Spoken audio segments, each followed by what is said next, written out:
Ramon, dumating na yung in-order kong bago. Ang ganda. Imported daw to. Tingnan mo, leather oh. Marisa, akala ko ba hindi ka na muna bibili? Malapit na yung enrollment ni Araw oh. Tapos wala pa tayong pambayad sa kuryente. Hay nako Ramon, puro ka nalang bayad. Lagi mo na lang akong pinipigilan. Ako nga tong araw-araw nag-aasikaso dito sa bahay. Di mo man lang ako mapagbigyan paminsan-minsan. Hindi ko naman sinasabing bawal kang bumili. Pero sana wag muna ngayon. Wala na tayong ipon tapos puro utang pa yung ibang gamit mo. Utang? Mababayaran din yan. Saka wag mo akong pangaralan ha. Asawa mo ko. Tahimik lang si Ramon ngunit halatang nadismaya. Mula sa kusina, si Aling Cedes na ina ni Ramon ay nakatingin lang sa kanila. Kita sa mukha ng matanda ang pag-aalala. Sa harap ng mesa ay nakapatong ang mga sobre ng bayarin. Kuryente, tubig at utang sa tindahan. Katabi noon, isang lata ng bigas na halos butil-butil na lang ang laman. Habang pinagmamasda ni Aling Cedes ang manugang, narinig niyang humagikgik si Marisa habang kinukunan ng litrato ang bagong bag gamit ang cellphone. Pinost pa nito sa social media habang sinasabi na para daw makita ng iba na bumili siya ng mamahalin. Marisa, anak, baka pwedeng ipagpaliban mo na muna yung pagbili mo ng kung ano-ano. Wala na tayong bigas eh. Si Ara nga kanina kumain lang ng tinapay. Nay, huwag niyo akong sermonan na. Hindi ko naman po pinakikialaman kung anong gusto niyong kainin. Saka bakit ba lagi na lang ako? Ako ba may kasalanan kung bakit kulang lagi sa atin ang kita ng anak niyo? Napayuko si Aling Cedes. Hindi siya sanay na sagutin ng ganon, lalo na sa sariling bahay niya. Subalit pinili niya na lang manahimik. Minsan pa, pinayuhan niya ito ngunit tila bingi ang manugang. Lumipas ang ilang araw at ganon pa rin si Marisa. Tuwing sahod ni Ramon may darating na delivery. Mga damit, bag, pabango at kung ano-ano pa. Lagi niyang sinasabing sale o discounted, ngunit sa totoo lang, puro luho lang talaga. Uy, Marisa, grabe. Social mo na talaga. Ang dami mong bagong gamit. Aba, syempre, hindi pwedeng mapag-iwanan. Alam mo naman, pag simple ka masyado, tatawagin ka ng losyang. Tama, ganyan din ginagawa ko eh. Kailangan presentable. Pero wait, may balita ako. Narinig ko hirap daw sa bayarin ng asawa mo. Ha? Chismis lang yan. Alam mo namang madaldal ang mga kapitbahay. Hindi nila alam may ipon kami. Huwag ka maniniwala sa mga yon. Ngunit sa loob-loob ni Marisa, ramdam niyang wala na talaga silang ipon. Pati si Ramon ay napapabuntong hininga tuwing uuwi. Pagod at halos walang makain galing sa pagtatrabaho sa construction site. Isang gabi, malakas ang ulan. Si Ramon ay galing sa trabaho. Basang-basa at pagod na pagod. Nakita niyang bukas ang ilaw sa sala at si Marisa ay nakaupo habang nanonood ng live selling sa cellphone. Marisa, wala na pala tayong ulam. Si Ara kanina humingi ng pambili ng merienda pero sabi mo raw ubos na ang pera mo. Ano naman, hindi ba may sahod ka ngayon? Bumili ka na lang. Wala nang natira sa sahod ko. Lahat napunta sa pambayad ng utang mo sa mga pampaganda mo. Aba, kasalanan ko pa? Gusto ko lang naman maranasan ng maganda kahit minsan. Hindi ko kasalanan kung maliit lang ang kita mo. Tumahimik si Ramon. Tumalikod na lang at pumasok sa kwarto kasama si Ara. Naiwan si Marisang nagkibit-balikat at hindi pa rin nadadala. Kinabukasan, habang naglalaba si Aling Cedes ay nakita niyang umalis si Marisa bit-bit ang pitaka. Sumunod ng tingin ng matanda at napansin na dumiretso ito sa tindahan. Bumili ng kape at merienda na tiyak ito lang din mag-isa ang kakain, subalit walang biniling bigas o ulam. Pagbalik sa bahay ay nagtanong si Aling Cedes. Marisa, wala na tayong bigas. Pwedeng ikaw muna ang bumili, anak. Wala pa kasi akong kita sa paglalaba eh. Wala akong pera ngayon, Nay. Ngunit bago pa man matapos ang sagot niya, may dumating na delivery rider. Pagbukas ng pinto, 2 kahon ng bagong sapatos at pabango ang nasa harap ng bahay. Napatingin si Aling Cedes at hindi makapaniwala. Ramdam niyang pinaglalaruan na siya ng tadhana. May pera si Marisa, subalit hindi makabili ng bigas. Lumipas ang mga linggo at mas lumala pa. Madalas nang hindi nakakapasok si Ara dahil walang pamasahe. Minsan ay umiiyak ito sa lola niya dahil nagugutom, habang ang nanay nito ay abala sa pag-aayos ng buhok. Dumating ang isang hapon na halos lahat ng kapitbahay ay saksi sa skandalo sa bahay nila. Habang naglalabas sa labas si Aling Cedes, lumapit si Marisa at sinigawan siya sa harap ng iba. Nay, huwag niyo nga akong chinichismis niya sa mga kapitbahay ha. Lahat na lang ng ginagawa ko mali pa rin sa inyo. Hindi kita chinichismis, Marisa. Sinabihan lang kita kanina na magtira para sa anak mo. Gutom na si Ara. Di pakainin nyo. Kayo naman tong pumilit sa amin na dito tumira. Tapos ngayon reklamo kayo ng reklamo. Tahimik ang paligid. Lahat ng kapitbahay ay napatingin. Si Aling Cedes ay napaiyak na lang. Nanginginig siya sa hiya. Ang mga salita ni Marisa ay parang patalim na tumusok sa puso niya. Kinagabihan hindi makatulog si Aling Cedes. Sa loob ng maraming taon, tiniis niya ang ugali ng manugang. Umaasang magbabago ito. Subalit ngayong pati ang apo ay naapektuhan, napuno na siya. Kinabukasan maaga siyang umalis at naglakad papunta sa kabilang baryo. Dala niya ang isang maliit na plastik na may hibla ng buhok ni Marisa na nakuha niya sa suklay. Sa dulo ng daan, naroon si Tata Sidro, ang kilalang mangkukulam. Matanda na ito at balbasarado. Tahimik na nakatira sa isang kubo. Cedes, anong kailangan mo? Hindi ko siya gustong mapahamak, Sidro. Pero sana matuto siya. Hindi na ako makatulog. Araw-araw ginugutom niya ang apo ko dahil sarili lang niya ang iniisip niya. Luho lang ang mahalaga sa kanya. Kung leksyon lang ang gusto mo ay may paraan. Pero huwag kang magsisisi sa mga mangyayari. Tahimik lang si Aling Cedes. Pinagmasdan niya ang matanda habang hawak nito ang hibla ng buhok ni Marisa. Nilagay ni Tata Sidro yon sa isang maliit na bote na may lamang tubig na kulay abo. Nilagyan ng dahon at durog na kandilang itim. Walang ingay sa paligid. Tanging kaluskos ng hangin at pagaspas ng dahon lang ang maririnig. Pagkatapos ng ilang minuto, inabot ni Tata Sidro ang bote kay Aling Cedes. Pag-uwi mo, itabi mo lang to sa ilalim ng kama mo. Huwag mong sisilipin o gagalawin. Sa loob ng 7 araw, may magbabago. Tumangulang si Aling Cedes. Hindi siya sigurado kung tama ang ginagawa niya, ngunit wala na siyang ibang alam na paraan. Uuwi siyang mabigat ang dibdib habang sa kabilang banda, may bahid ng pag-asa na baka sakaling matauhan na si Marisa. Pagdating sa bahay, tahimik lang siya. Naabutan niyang nakahilata si Marisa sa lumang sofa at nakataas pa ang paa habang nanonood ng TV.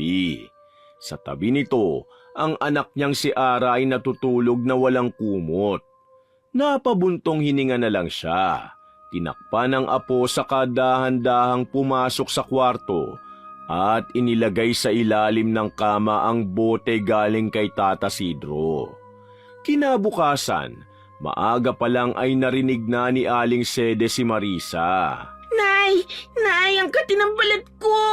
Paglabas ni Aling Cedes sa kwarto, nakita niyang kamot ng kamot si Marisa sa liig. May maliliit na pantal na parang kagat ng lamok, ngunit makintab at mamasa-masa. Baka insekto lang yan, anak. Lagyan mo ng alkohol o tawas. Hindi ito lamok, Nay. Parang may gumagapang eh. Habang nagrereklamo siya ay lalong kumakati ang balat niya. Hanggang sa loob ng 3 araw ay dumami ng dumami ang pantal at bawat araw iba-ibang parte ng katawan. Sinubukan niyang magpahid ng ointment, subalit parang mas lumalala lang. Isang gabi, habang nag-aayos sa harap ng salamin, napansin ni Marisa na parang may itim na guhit sa ilalim ng balat niya, sa may braso. Sinundan niya yun gamit ang daliri at parang hibla ng buhok na gumagalaw sa loob ng laman. Napaigtad siya at napatili. Ano nangyari? Ramon, tignan mo! May gumagalaw sa braso ko! Ngunit pagtingin ni Ramon, wala naman siyang nakita. Malinis lang ang balat ni Marisa. Bukod sa ilang pulang pantal sa balat nito na parang mas lalong dumami. Wala naman ah. Baka guni-guni mo lang yan, Marisa. Hindi, kanina lang gumagalaw eh. Parang may gumagapang sa loob. Ngunit kahit anong paliwanag niya, walang nakikita ang iba. Doon na nagsimula ang pag-aalala ni Ramon. Ngunit si Aling Cedes ay tahimik lang. Hindi niya kayang magsalita, subalit ramdam niya na nagsisimula na ang sinasabi ni Tata Sidro. Makalipas ang ilang araw, hindi na lumalabas si Marisa ng bahay. Nahihiya siya sa mga kapitbahay. Ang dating makinis na balat, ngayon ay puro pasa, sugat at bakas ng kamot. Tuwing gabi ay hindi siya makatulog. May mga pagkakataong naririnig niyang parang may humihinga sa tabi niya kahit mag-isa lang siya sa kwarto. Isang madaling araw, habang nakapikit siya ay may malamig na hangin na dumaan sa batok niya. Nang imulat niya mga mata, napatingin siya sa kanyang kaliwang braso. Nakita niyang parang may gumagalaw sa loob ng kanyang balat at napakarami nito. Napalunok siya, napasigaw at tumakbo palabas ng kwarto at ipinakita kay Ramon ngunit wala pa rin itong nakita. Sabi ko sa'yo matulog ka na lang, baka puyat lang yan. Hindi mo naiintindihan. May kakaiba talaga sa katawan ko, Ramon. Habang lumilipas sa mga araw ay mas nagiging balisa siya. Hindi na siya nag-aayos at hindi na rin bumibili ng gamit. Takot siyang lumabas at takot siyang maligo dahil tuwing binubuhusan niya ng tubig ang sarili, parang may humahaplo sa balat niya mula sa ilalim at parang may gumagapang sa loob ng katawan niya. Minsan habang nagsusuklay, napansin niyang may isang hibla ng buhok na sobrang haba, mahigit isang dangkal. Hinila niya ito ngunit habang hinihila niya ay hindi napuputol. Parang nakakabit sa anit niya ngunit may laman. Nang tuluyang mahila, may kasamang puting likido na parang malapot na laway. Napasigaw siya. Tinapon niya yon at nanginginig na halos himatayin. Mama, bakit ka po umiiyak? Napayakap siya sa anak at nanginginig. Sa labas, nakikinig lang si Aling Cedes. Hindi niya alam kung awa ba o takot ang nararamdaman niya. Makalipas ang isang linggo, halos hindi na makakain si Marisa. Madalas siyang nakaupo sa gilid ng kama, nakatitig lang sa kamay niya na parang may hinihintay. Ang mga sugat sa braso niya ay mas dumami pa at nangingitim. Sa tuwing lalagyan niya ng gamot, bumubuka ulit na parang may gustong lumabas sa ilalim. Isang gabi, narinig ni Aling Cedes na humahagulgol ito sa loob ng banyo. Pagpasok niya ay nakita niya si Marisang nakaupo sa sahig, umiiyak habang nililinis ang mga sugat. Nay, ayoko na po. Ang dumi ko. Hindi ko alam kung ano to. Parang may nakakapit sa akin. Hindi nakapagsalita si Aling Cedes. Dahan-dahan niyang nilapitan si Marisa. Tinakpan ng tuwalya at inalalayan palabas. Sa loob-loob niya, nagsisisi na siya. Ngunit naalala niya ang sabi ni Tata Sidro na huwag siyang magsisisi sa mga mangyayari. Kinabukasan ay dumaan si Nena na kaibigan ni Marisa. Uy, Mars, bakit hindi ka nagpapakita? Balita ko. Hindi na natuloy ni Nena ang sasabihin. Nang makita niya si Marisa ay napaatras siya. Ang dating maputing balat nito ay parang tinutubuan ng mga ugat na itim. Ang mukha ay namamaga at may mga bakas ng sugat. Diyos ko, Mars, ano nangyari sa'yo? Ngumiti lang si Marisa ngunit malamig. Hindi niya alam kung bakit. Pakiramdam niya lahat ng tao ay nakatingin sa kanya na parang may kasalanan siya. Sa likod ng ngiti niya, nanginginig ang panga at sa ilalim ng balat ng leeg niya ay gumagalaw na naman ang itim na guhit. Kinabukasan, pagmulat ni Marisa ay ramdam niya na agad ang bigat ng katawan niya. Parang pinipilit ang mga daliri niya habang sinusubukan niyang igalaw ang kamay. Nang tumingin siya, nakita niyang may mga bagong sugat sa pagitan ng mga daliri niya. Mapula, nangingitim at tila basa ng nana. Huminga siya ng malalim at tumingin sa paligid. Magulo ang sala. May mga gamit ng anak sa sahig at sa tabi ng sofa ay nakatambak ang mga paper bag na mga pinamili niyang gamit. Mga bag, pabango, at kung ano-anong dekorasyong hindi pa nabubuksan. Napangiwi siya. Hindi niya maintindihan kung bakit ngayon pa nangyari lahat ng ito. Paglabas ni Ramon galing sa kwarto nila, kaagad niya itong nilapitan. Ramon, dalhin mo na ako sa ospital. Hindi ko na kaya. Marisa naman, wala pa tayong pambayad sa utang mo dun sa baklang nagbebenta ng mga lotion. Pati si Aling Shoning sinisingil na rin ako. Wala pang ang laman ng bigasan natin eh. Hindi pwedeng umasa na lang tayo kay nanay at matanda na rin siya. Nang marinig yun ay napayuko si Marisa. Naramdaman niya ang hapdi sa kamay niya habang pinipisil niya ito.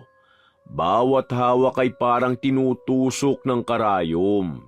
Sa loob-loob niya, gusto niyang sumigaw. Gusto niyang sabihin kay Ramon na hindi niya ginusto ang lahat. Ngunit sa isang banda, may boses sa isip niyang nagsasabing siya rin ang may gawa nito.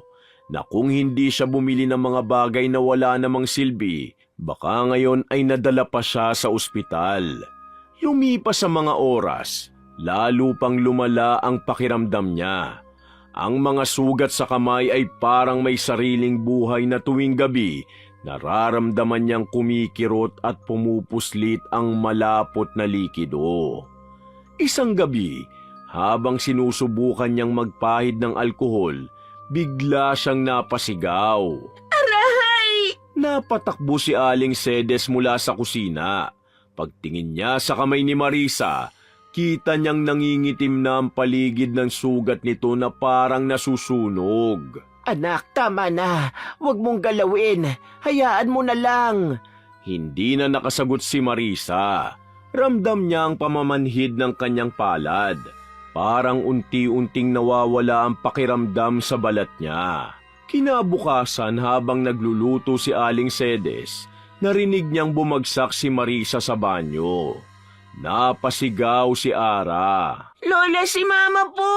Mabilis siyang tumakbo at nadatnan si Marisang nakaluhod at hawak ang gripo. Nanginginig at may mga butlig na naman sa paligid ng labi nito na mas malaki at parang bumubuka kapag humihinga.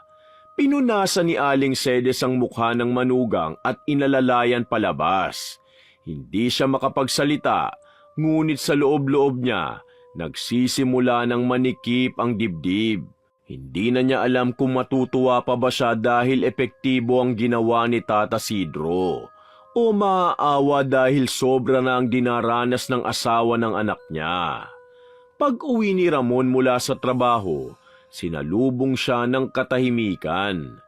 Nasa gilid ng kama si Marisa at nakayuko na nakatakip ng kumot ang kamay. Lumapit siya at inalis ang kumot at halos mapaatras. Ang mga sugat sa kamay ni Marisa, mas malala na.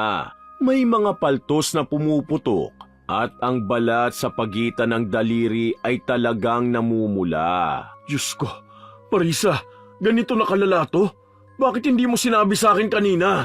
Sinabi ko na sa'yo kanina. Ayaw mo maniwala. Tumingin si Ramon sa paligid.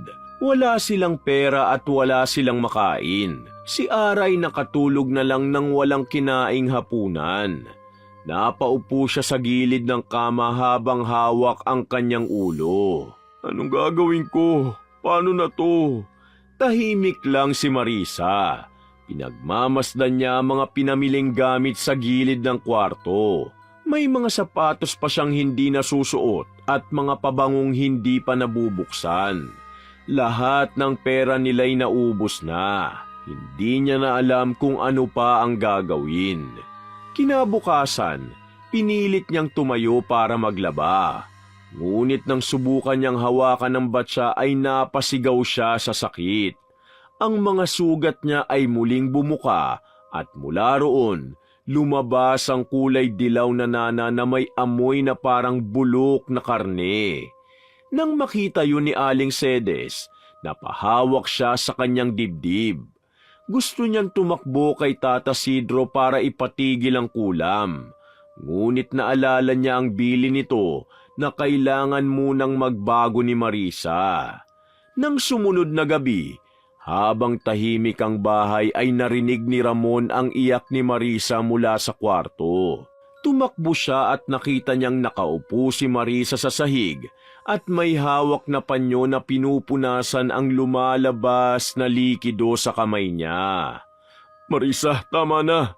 Bukas maghahanap ako ng paraan. San ka kukuha ng pera? Utang na naman. Wala na tayong maibabayad, Ramon. Tama ka. Halos lahat nga ng para sa anak natin at para sa grocery nitong bahay, napunta lahat sa pinagutangan ko. Napatingin si Ramon sa kanya. Hindi niya alam kung awa o inis ang nararamdaman.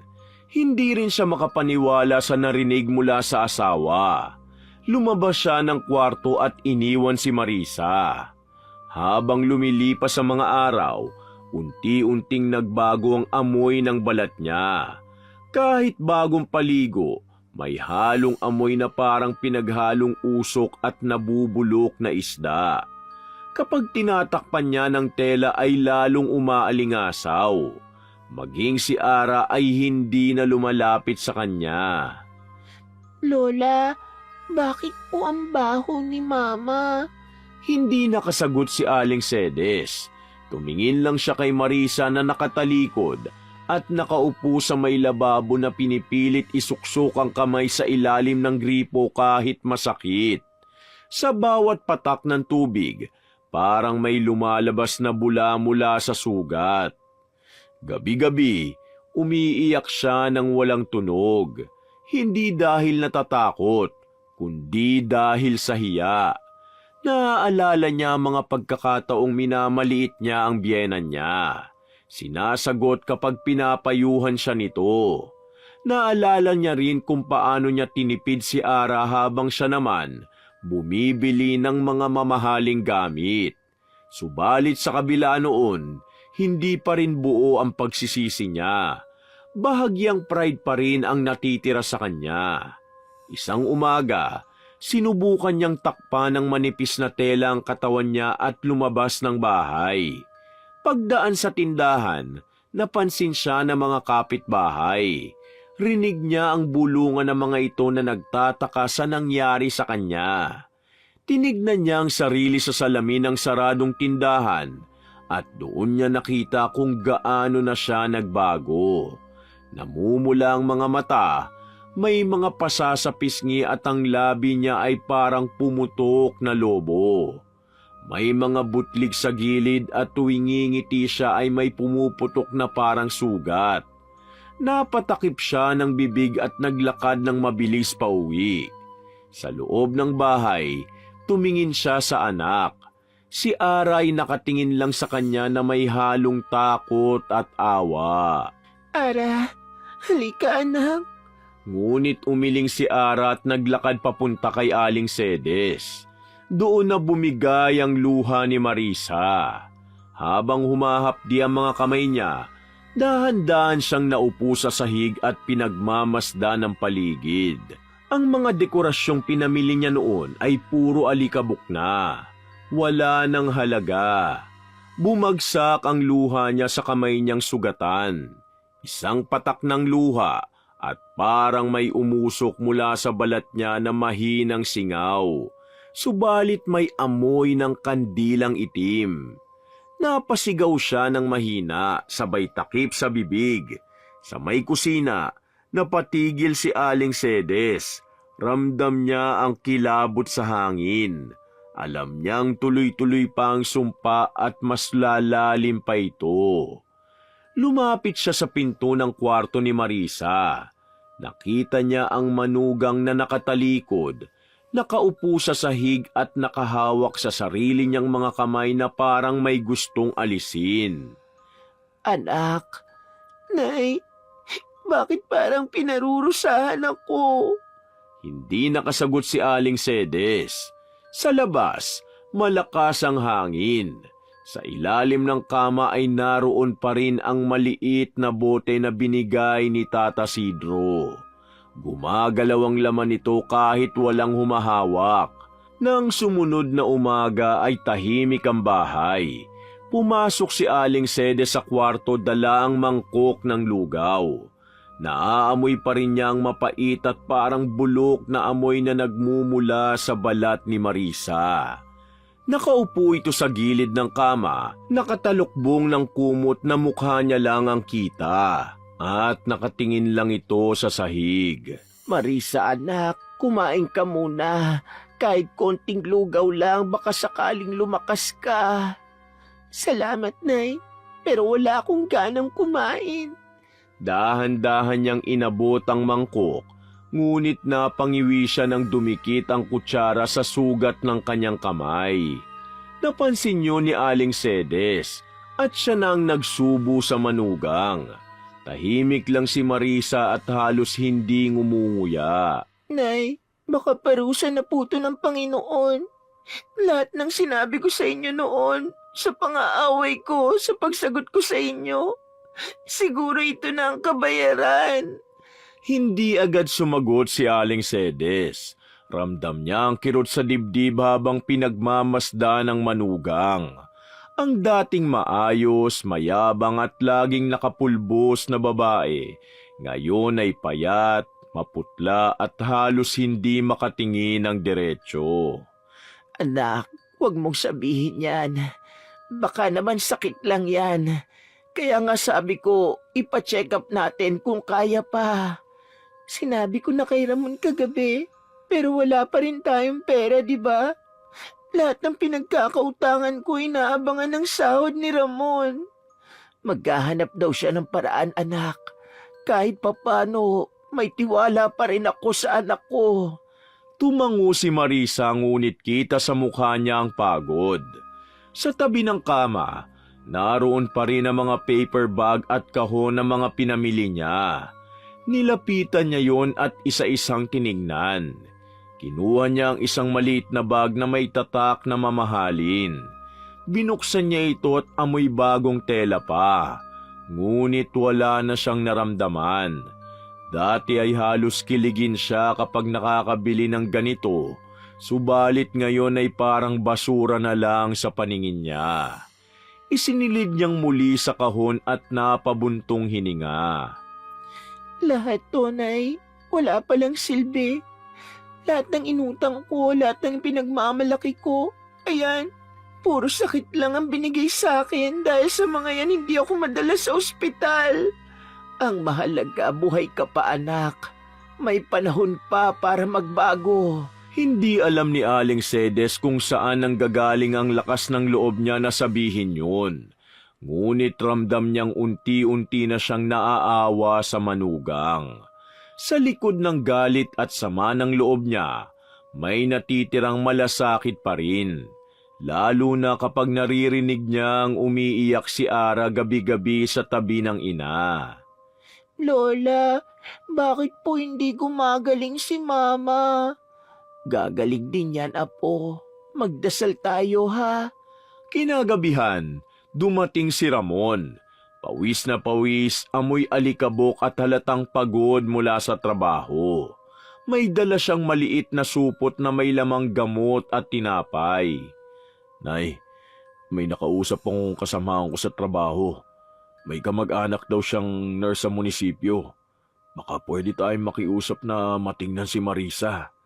Ay, salamat naman anak. Huwag na Ramon. Baka dagdag lang sa gastos yan. Hindi mo kailangang isipin yan ngayon. Kailangan mo magpagamot. Kinabukasan, maagang lumabas si Ramon para ayusin ang papeles at kinausap ang kakilala ng kasamahan niya. Pagbalik niya ay may kasama siyang 2 nurse at 1 doktor mula sa health center. Nang makita ni Marisa ang mga ito, halos maiyak siya sa hiya. Tinakpan niya ng tela ang kanyang mga kamay at labi. Ngunit pinakiusapan siyang tanggalin yon. Dahan-dahan niyang tinanggal ang tela. Nang makita ng mga nurse ang sugat, napatingin sila sa isa't isa. Ang balat ay nangingitim, may paltos na parang nasusunog, at sa pagitan ng daliri ay may likidong naninilaw. Pinulsuhan siya at tinanong. Kinuna ng dugo para ipadala sa provincial hospital. Ilang oras silang naghihintay ng resulta. Pagbalik ng doktor, ay nakayuko ito at sinabi na normal lahat ng test sa kanya. Wala silang nakikitang dahilan para magkaganon ang mukha niya. Normal daw ang sugar at wala rin daw impeksyon sa dugo. Kakaiba daw talaga ang sugat at parang may pinagmulan na hindi medikal. Napatingin si Ramon sa kanyang ina, sabay kay Marisa. Pareho silang natigilan. Walang nagsasalita. Para bang may gustong sabihin si Aling Cedes ngunit pinili na lang niyang manahimik. Kita niyo nanay, baka nga parusa na talaga to. Baka ito na yung panahon para pagsisihan ko lahat. Anak, huwag mong sabihin yan. Lahat naman ng tao nagkakamali. Pero ang lahat ng tao ay kayang magbago. Tumulo ang luha ni Aling Cedes habang pinupunasan ng pawis sa noo ni Marisa. Hindi na niya alintana ang amoy o ang nana na minsan ay tumataga sa tela. Sa unang pagkakataon, niyakap niya ang manugang niya. Nay, salamat ha. Hindi ko po alam kung paano pa ako makakabawi. Pero gusto ko lang, sana mapatawad niyo ako bago ako lamunin ng sakit na to. Napakabuti niyo po sa akin. Patawarin niyo ako, Nay. Ramon. Matagal na kitang napatawad, anak. Ang mahalaga, nagigising ka na ngayon. Tumahimik sila sa loob ng kwarto. Sa labas, naririnig ang ingay ng mga bata at tila normal lang ang paligid. Ngunit sa loob, ramdam ang bigat ng hangin at ang pag-asa na baka sakaling bukas ay gumaling na si Marisa. Kinagabihan, habang natutulog si Marisa ay lumapit si Aling Cedes sa maliit na bote sa ilalim ng kama. Ang bote ni Tata Sidro. Nakita niyang unti-unti na itong natutuyo. Halos wala ng laman. Kinabahan siya. Sa isip-isip niya, baka ito na ang senyales. Matagal siyang nakatingin sa bote. Gusto niyang itapon ngunit natatakot siya. Gusto niyang ipatigil ang kulam, subalit baka hindi pa rin tuluyang gumaling ang manugang. Sa huli, ibinalik niya ito at napaluhod sa tabi ng kama. Panginoon, kayo na po ang bahala. Nang magising si Marisa kinabukasan, nakita niyang nakatulog si Aling Cedes sa sahig. Hawak pa rin ang rosaryo. Napangiti siya kahit papano. Hindi pa man magaling ang mga sugat niya, naramdaman niyang may pag-asa pa. Hindi sa katawan, kundi sa puso niya. Sa labas ng bahay ay sumikat ang araw. Sa unang pagkakataon matapos ang ilang linggo, nakaramdam si Marisa ng kapayapaan. Sa sala ay naroon si Ara at mahimbing na natutulog. Sa kabila ng sakit na nararamdaman, napangiti si Marisa. Ngayon niya lang ulit naramdaman kung gaano kahalaga ang ganitong tanawin. Simple, tahimik, ngunit buo. Maya-maya ay nagising si Ara. Agad itong lumapit sa ina, bitbit ang isang baso ng tubig. Mama, gusto niyo po ng tubig? Ngumiti si Marisa kahit mahapdi ang labi. Inabot niya ang baso gamit ang maruming kamay na balot ng sugat. Pero bago pa siya makahawak, inunahan siya ng anak at siya nang naglapit ng baso sa labi ng ina. Salamat, anak. Mabait ka talagang bata. Tahimik lang si Ara ngunit hindi tulad ng mga nakaraang araw, hindi na ito umiiwas. Sa simpleng tagpong yon, parang may gumaan sa dibdib ni Marisa. Makalipas ang ilang sandali, pumasok si Ramon at bitbit ang lumang bag na may laman pang almusal. May ngiti sa labi nito, subalit halatang pagod pa rin at inumaga na ng uwi. Inilapag ni Ramon ang dala sa mesa at lumapit kay Marisa. Hindi pa man ito nagsasalita, agad nang tumulo ang luha ng babae. Ramon, gusto kong humingi ng tawad. Nagulat si Ramon at hindi agad nakasagot. Alam kong ako ang dahilan kung bakit tayo naghirap. Ako ang dahilan kung bakit tayo nabaon sa utang. Wala akong ibang iniisip kundi kung paano mapaganda ang sarili ko at paano makipagsabayan sa mga kapitbahay. Ni hindi ko man lang naisip kung anong nararamdaman mo sa bawat pagod mo sa trabaho. Ang totoo, gusto ko lang maramdaman na maganda ako. Pero mali, dahil kahit anong ayos ko, kahit gaano karami ang gamit ko, kung wala akong respeto at malasakit sa pamilya ko, wala ring halaga ang lahat ng yon. Tahimik lang si Ramon. Ramdam niya ang bawat bigat ng salitang lumalabas sa bibig ng asawa. Lumapit siya sa upuan at marahan niyang hinawakan ang balikat ng asawa. Hindi na niya alintana kahit may sugat pa ito. Patawarin mo ko, Ramon, sa lahat ng sinayang kong pera, sa mga panahong pinahiya ko kayo, at sa mga pagkakataong mas inuna ko ang sarili ko kaysa sa anak natin. Ara, anak, patawarin mo rin si Mama. Hindi ako naging mabuting ina. Lagi akong abala sa mga bagay na wala namang silbi. Hindi kita nabigyan ng oras. Pero simula ngayon, babawi ako, anak. Kahit ganito na si Mama, gagawin ko lahat para makasama ka lagi. Tahimik si Ara bago dahan-dahang yumakap sa ina.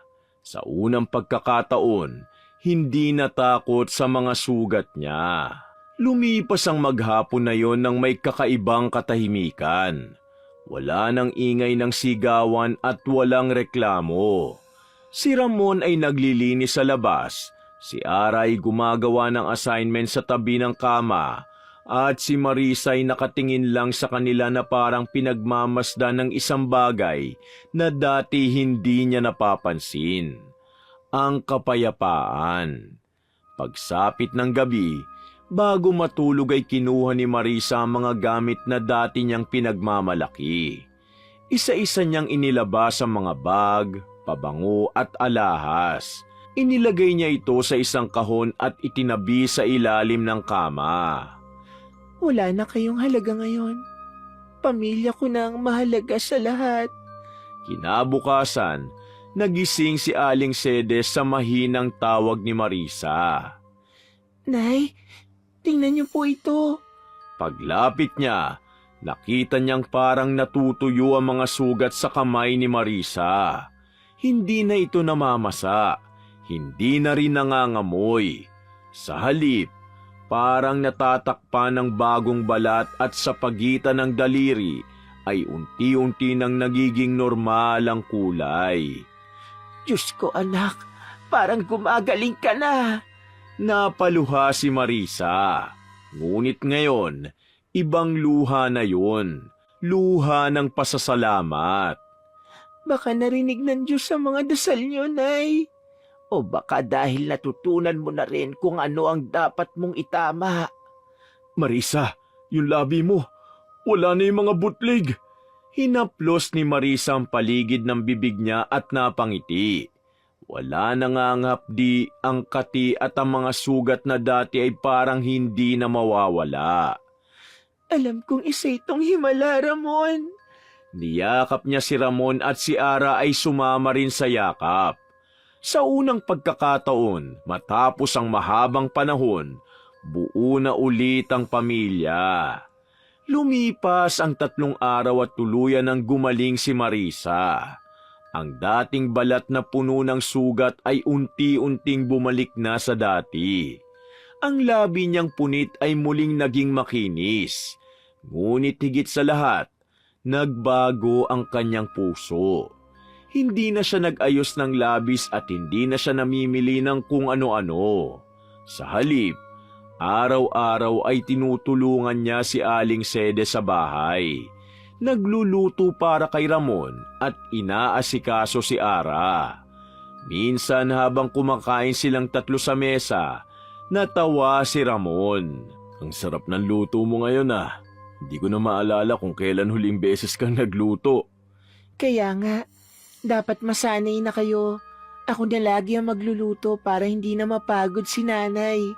Masaya silang lahat at kahit simpleng pagkain lang ang nasa harap nila, ramdam ang kapayapaan. Sa labas ng bahay, dumaan ang hangin at bahagyang gumalaw ang kurtina. Sa ilalim ng kama, ang bote ni Tata Sidro ay tuluyan ng natuyo. Wala ng laman, wala ng kulay. Parang karaniwang basyong bote na lang. Sa huling pagkakataon, tiningnan niyo ni Aling Sedes bago niya itinapon sa ilog. Salamat, Panginoon. Hindi kulam ang nagtapos sa kanya, kundi pagbabago. Sa bahay, maririnig ang tawanan ni Marisa at Ara. Wala nang amoy ng bulok na balat at wala nang iyakan. Ang dati niyang kamay na puno ng sugat, ngayoy marumi lang dahil sa pagluluto at paglalaba tanda ng bagong simula. Ang dating gastadorang misis, ngayoy natutong mamuhay ng simple. At sa bawat gabing magkasama silang pamilya, dasal na lang ni Marisa na sana hindi na niya makalimutan kung saan siya nagsimula at kung paano siya tinuruan ng leksyon na hindi ng kulam, kundi ng sariling pagsisisi. Wakas!